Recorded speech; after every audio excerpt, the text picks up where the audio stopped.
This is like big sister advice from a middle-aged millennial mama of three. Okay, hold on. I'm not middle-aged. I'm in my mid-30s.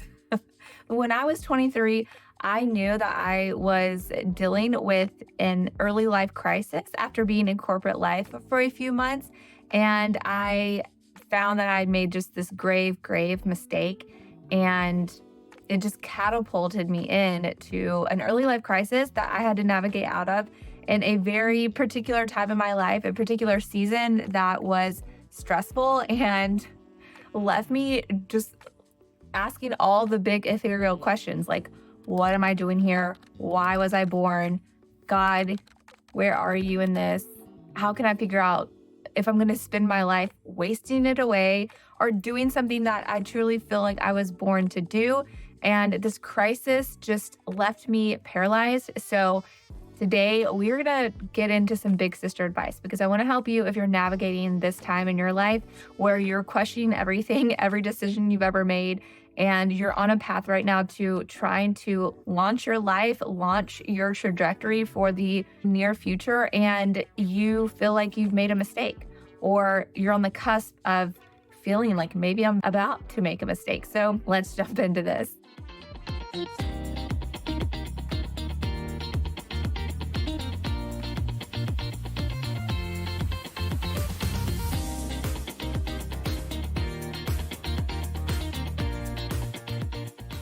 Hey everyone, welcome back to the show today. My name is Emily. I'm a certified Christian life and business coach, and I'm an entrepreneur. So I'm talking about many different things that bring a lot of passion to me and things that are relatable to the Christian walk, how we navigate this world on this side of heaven. And I would love to get to know you. So make sure to subscribe to this channel. I cannot wait to hear from you. All right, so why am I diving into this subject? Because so many of us hear that there is this time in our life where we go through a midlife crisis.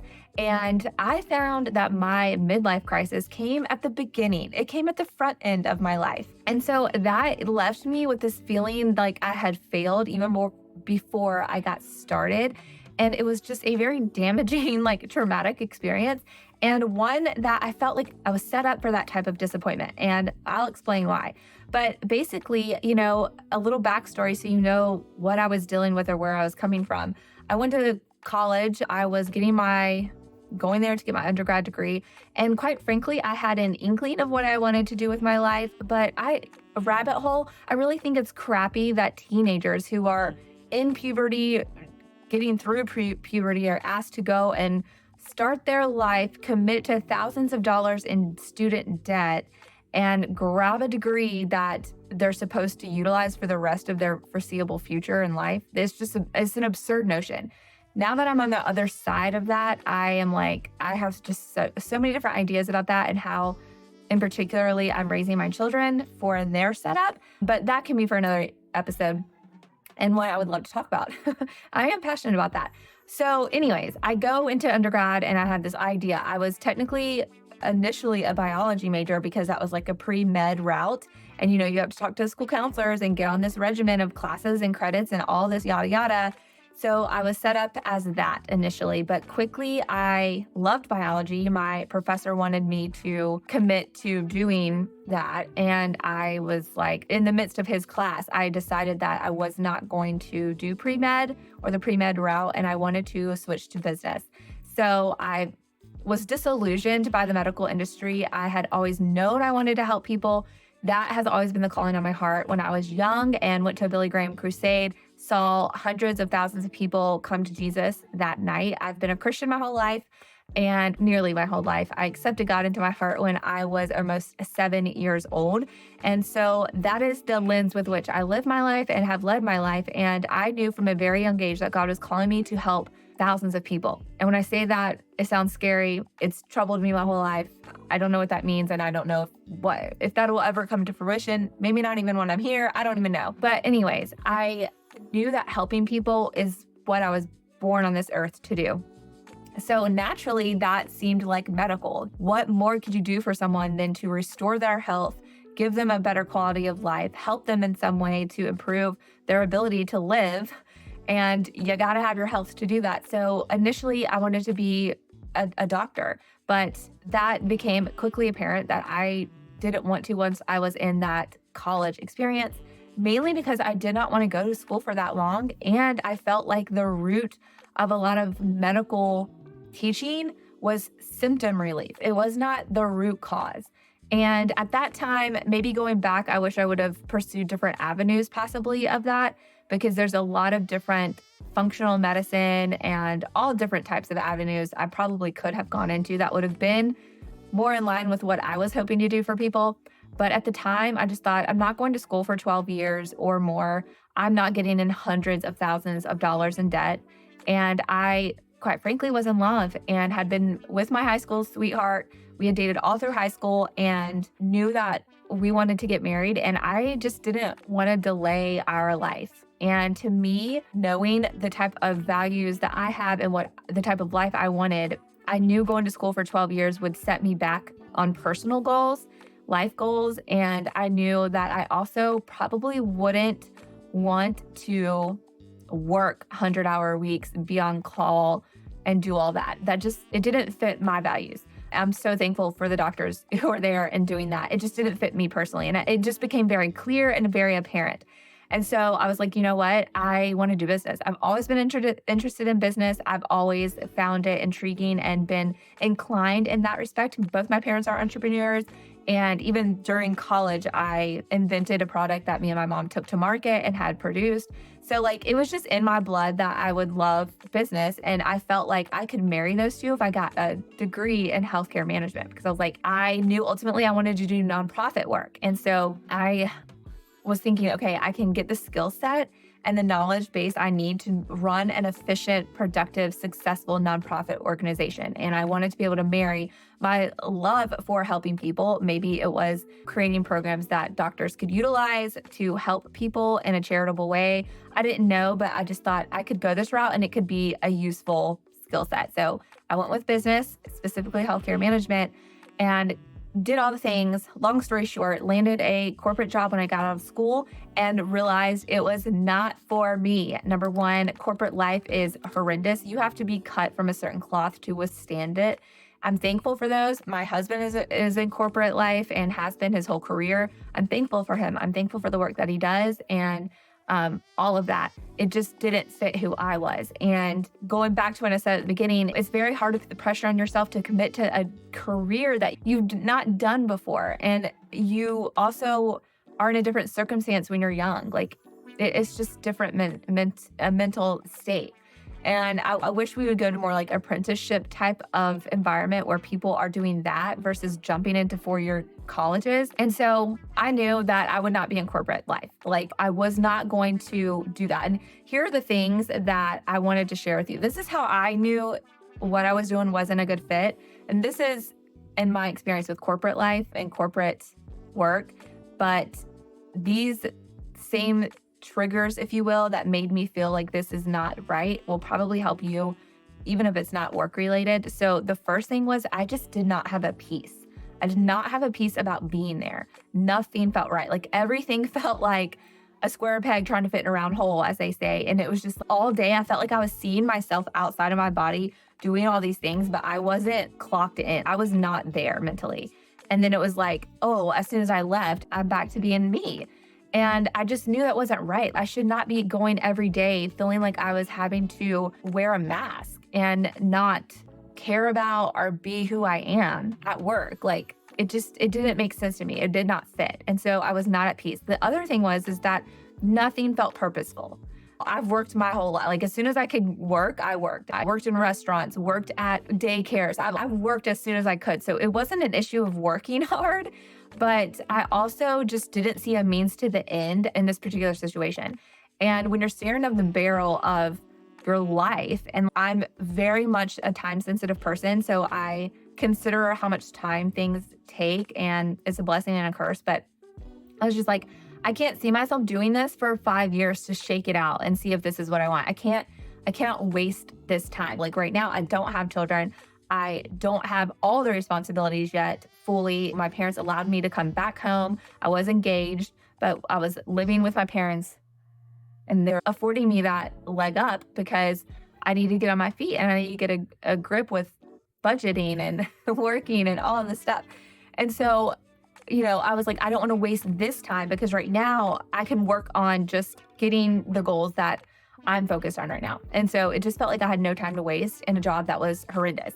And so it didn't feel right. Nothing felt purposeful. Even seeing the doctors do their work, it just seemed like everyone was disgruntled. No one was there for any joy. It was just a means to an end. They were just there to get their paycheck, doctors included, and they were moving on with their day. Even if they were doing work for someone's health, it just didn't seem like it was anything of substance to them. And I just could not get over that because I'm like, you are committing to do this. Some of those doctors have been there for decades. They just seemed miserable. And I was like, the purpose of this is for no purpose. It felt in my heart like this is for no purpose. And I don't mean that to, everyone can say that's not true because if you are a Christian, you have purpose in everything you do. And I've said that, and I do believe that. So one of the ways that I managed being there for so long, because I was there for about 8 months, was that I just started, once I was recognizing that this didn't have to be my forever, which I'm going to get to in a second, I did start going and saying, okay, how can today just be a day just to show Christ? Like, that's all I'm here to do. Like, job aside, I'm here to show Christ. And that gave me a lot of life to keep showing up to that job until I got a contingency plan in place.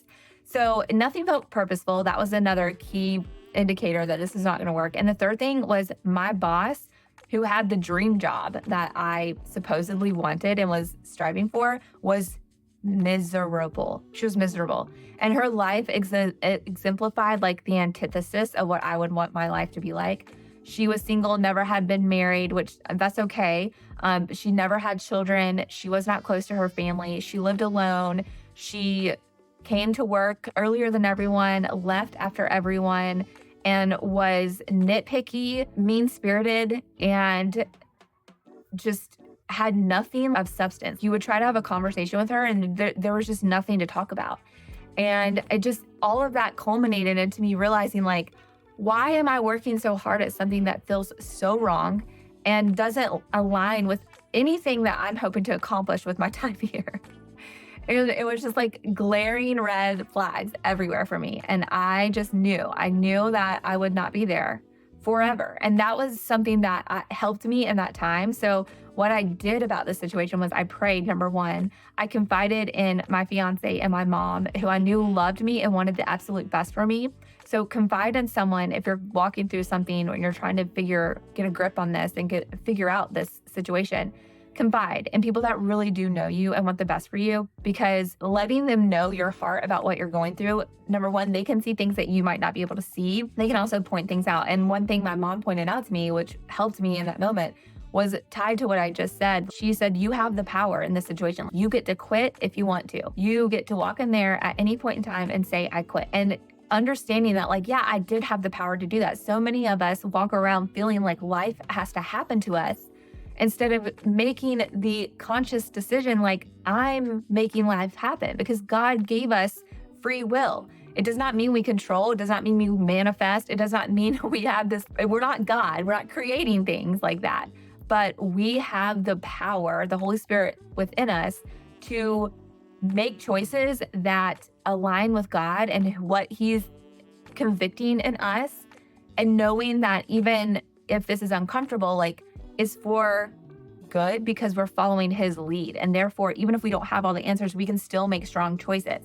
And so I didn't have all the answers. I didn't know what I was going to do. I didn't know how I was going to rectify having spent 4 years learning this skill set, spending thousands of dollars and trying to get this degree, to then pivot and do something totally different, something I hadn't even thought of. And what was it going to be? And so I felt tremendously at a loss. I felt trapped and at a loss. But when my mom spoke that truth into me, she's like, you're God's child, and God's not going to forsake you. If you feel like He is calling you away from this, you have the authority to leave it. Like, you can leave it aside. I realized that a lot of my struggle was that I was fighting my flesh. In my flesh, I wanted this certain type of job. In my flesh, I wanted to make this certain type of money. In my flesh, I wanted to have this type of career accolade. In my flesh, I didn't want to have wasted 4 years of my life earning a degree that I wasn't going to use. That did not fit in my plan. That felt like I'm a very productive type A person. So you're telling me that my plan wasn't going to plan out? or pan out. And so that was very much upsetting to me. Like I did not want to have to consider that I had wasted 4 years of my life. Now looking back on it, I realized nothing in our life is for waste. God did not call us to waste away. And every experience that we face in life, there's some fruit to harvest from that circumstance. And boy, did I harvest a huge, big piece of fruit, because I learned that number one, my way was not aligned with God's, and that my way did not get to supersede God's ultimate way that he created me. Like I could have my own plans, of course, and my own goals, but if I was not seeking the Lord and I was not going in a direction that he was leading me to, I was going to suffer for that. And I specifically prayed for this position because I just knew it was what I wanted and what was going to be best for me. God answered that prayer. He gave me that job. And it was a terrible match. It's easy to be like, well, God, why would you allow that to happen? He taught me a lot about myself in that circumstance. I learned so much about what I truly do value in life. I learned so much about what I truly feel is success. I learned so much about how I wanted to impact and influence the world that I'm in with the skills God gave me. And I found out very abruptly and quickly, and I'm thankful for that. Like I didn't waste a decade of my life and get passed over for a promotion or whatever the nuance could have been, which would have been more devastating, taken away more of my time and been more tragic story in my eyes. And so I was just trying to navigate my way at the beginning of what was supposed to be like the fun time of my life. I was engaged, I was getting married, we were both working and saving up. We were able to purchase a home in that time, getting married in that time while I was at that job. And I just will never forget, on our honeymoon, was crying to my husband, I gotta quit this job. Like we had just started our life together. And I was like, I'm quitting my job. Just so you know, I'm quitting my job. And at first he was just like, I could tell he was like, okay. But I told him, I was like, I'm not going to go in there and quit the day I get back, but I'm just letting you know, like, I'm going to start praying. And I was already praying at that point, but I told him, I was like, I'm seeking God. I'm leaning on his authority in my life and what he's guiding me to do. I want you to pray over this specifically. And he had already known rumblings of what I was walking through, because I was already confessing to him just what a horrible position I felt I was in. And so he was navigating that with me, but it had all come to a head. And then on my honeymoon, I was like, no, I am done. I'm literally done. I'm not going to be at that job much longer. So I prayed about it. I confided in those closest to me. And then the third thing what I did about it was I developed a contingency plan. So I mentioned this a couple times, but I really got down to the nitty gritty of what it was I felt like the season I was in. And I was praying and I was just journaling and all this stuff.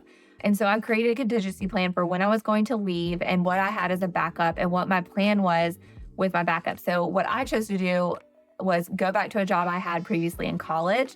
I talked to them, they could hire me full time at that time. I was going to be taking a humongous pay decrease, but I felt like it was worth my sanity because I did have a contingency plan. I knew that I was going to work on my side hustle, that I was going to start dipping my toe in entrepreneurship and what that meant. And that job was a safe place for me to be. It nourished my soul. And God led me to that job. When I went back to that job full time, it built up in me such a spiritual life, mainly because of the people that were there who were Christians and godly women. And it was just an amazing place to heal my wounds and let me lick my wounds that I had from feeling like an utter failure. And I grew so much in that season. And God opened opportunities and doors for me to have the time and the bandwidth and the margin to pursue the things that he was calling me to do, which is manifesting right now in my life as being a mom of 3 who is the primary caregiver of my children, which I never would have wanted to happen any other way. And that's just my own conviction. So I've gotten to be their primary caretaker. I've been able to work with a lot of flexibility from home in the interim in these years. I've been able to launch my own business, start a podcast, do these things, and really lean into who God created me to be and what he has convicted me to spend time doing. So that's what my journeys look like. But I think all of us can relate to this feeling of failure or not feeling lost and not know what to do. And so I just wanted to give you guys some advice and share my story about that, because I think the world builds us up to have such rose-colored glasses of what life should be and what it looks like for everyone. And they also try to harness us into this one pathway. And number one, you can do anything that God is calling you to do, and it doesn't have to look like anyone else's. Like, you are unique. What you value is how he created you. So your friend might be the top salesperson or whatever, and you might be more content being a school teacher that gets time off and gets lesser pay, but has a different quality of life in that respect. Everyone has different natures and everyone has different skill sets. And you can try to cover all these intricate parts of who you are up with external things, like external measurements of who you are with job titles, money, things that you have, whatever you're collecting in life. But ultimately, God knows your heart and you know your heart, and you're going, that's why so many people can say money doesn't buy you happiness, because there's so many people that have all this money that they've garnered, but have just such a poor spirit. And vice versa. There's people that have nothing, but are full in spirit, full in life, and nothing can get them down. And then there's people that have a lot of money and are super joyful, and people that are poor and not so happy. There's just so many different walks of life. But I think the main thing that I have learned in my time is just God is bringing you to different circumstances in life for a purpose and a reason. And you have to have enough awareness and presence of mind to pursue what God is calling you to do. You're not going to have all the answers, but it's going to be very apparent when something isn't aligned with who God created you to be or Him. So I found that to be my situation at 23 and graduated and needing to pay my student loans back, getting married, having all these new life responsibilities, and trying to navigate, what does this mean? And did I waste all that time? And so I want to encourage you, if you're in this space, you're not wasting time. You're figuring things out. And that gave me such joy when I allowed God to lead me in that truth, because He told me that none of this is wasted. And it hasn't been. Yeah, I might not have a healthcare management job right now, but I have a lot of nuanced experience from that education, from my internships, from that job that I've been able to apply to this. And I also don't know what's coming my way. I don't know if one day I'm going to get to run a huge nonprofit organization and be able to have the ability to discern and connect with the medical industry to meet the needs of people. I would love that, right? So I don't know what's to come, but I do know that our time each day that you're given to be alive and here is not wasted. But it is our responsibility to take hold of that gift of being alive and being here, to emulate what God has called you to do in this world and to be an example of His love. And we think it's this big burden, but God just wants to know us. He wants to love us. He wants us to be in communion with Him, to have a relationship with Him. And when we do have a relationship with the Lord, which is what I understood was lacking in my life, because I was self-willing everything around me and asking God for things and praying, but I was not allowing Him to guide my choices. I was asking Him to allow the things that I was choosing for myself. And there's a big difference in that. And so even though I'm not doing exactly what I thought I would be doing, I'm much more peaceful, content, joyful, hopeful. And my day, I look forward to every single day. I used to loathe Sunday. I used to hate Sunday. Why? Because I knew I had to go to work the next day for 5 days straight. That's what I was living in. I was crying every weekend, like getting physically sick because I didn't want to go to the office. And I don't really want to share like all the nitty gritties of that business. And that's not for me to share all the nuance of people's personalities I had to deal with. But for myself, I just knew it was not a fit. Like it was not a fit.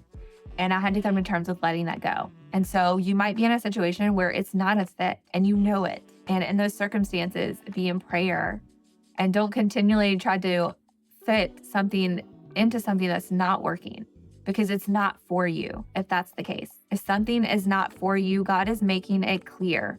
And just have an awareness of that and be willing to be uncomfortable, to make choices and to not have the best plan in place for what's to come next, because it's all going to work out according to His will. You just need to lean on Him, confide in those who you trust, be in prayer, and be willing to sacrifice your own ambition and expectation in order for God to have the ability to step in and help you. And that's been a huge lesson for me as self-control and being in control and micromanaging every detail of my life. It leads to misery. Like, God is for that, and the Holy Spirit is for that. And reorienting your mind to recognize that is going to bring you so much joy, so much clarity, and so much peace that no external factor in your life could impart on you. And so that's what I want to leave you with. That's my big sister advice for today. Make sure you subscribe to this channel. I look forward to hearing from you. And until next time, do not be conformed to this world, but be transformed by the renewing of your mind, Romans 12:2. And if you like this form of content, let me know. This is a little bit off the cuff and just some nuance, and I'm not going to edit this too much. I just want to let my train of thought go, and I would just love your feedback on that. All right, I'll talk to y'all soon. Bye for now.